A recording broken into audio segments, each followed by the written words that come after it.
.com. CARY Last updated 12/20, April 25, 2018. Lance Armstrong should be entitled to watch a race like any other member of the public. Opinion: just when you thought next week's Giro d'Italia Grande Partenza in Jerusalem could not get any more controversial.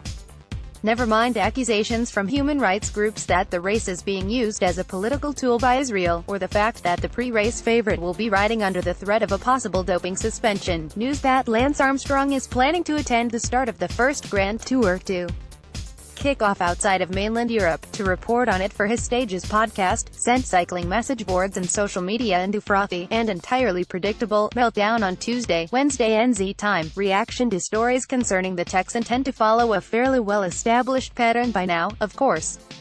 This was no exception.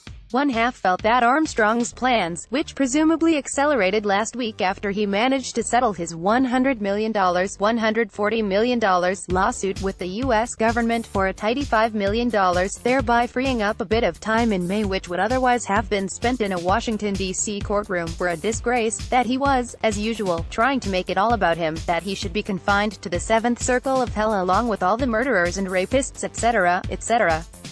The second half was basically of the opinion that the first half should get over it. Lance Armstrong's Tour de France wins have been expunged from the record books. At the risk of sounding soft on crime, we must be getting to the stage now where most sane people would side with the latter group. Clearly Armstrong does not deserve to be the Giro's guest of honor in Jerusalem.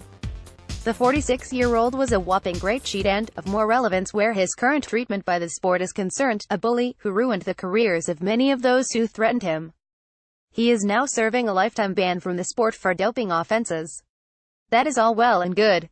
Read more, Armstrong settles case for $6.9 million, judge sets limits in $145 million, Armstrong trial, Armstrong tips Bennett as future champ, Armstrong faces $140 million suit but trying to erase all memory of him, or simply pretend he no longer exists, which is what RCS sports director Paolo Bellino claimed when asked about the expected presence of Armstrong at the race, is ludicrous.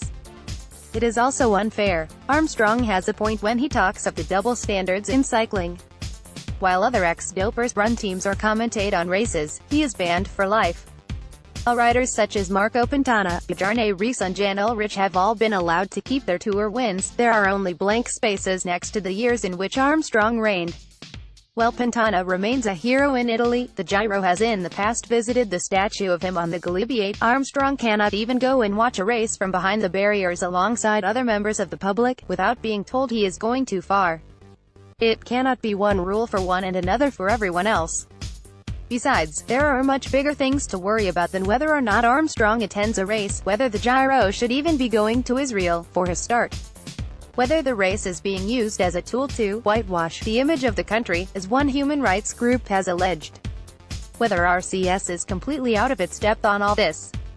Armstrong's presence in Israel, while it adds another nice little subplot to the overarching narrative, is irrelevant by comparison.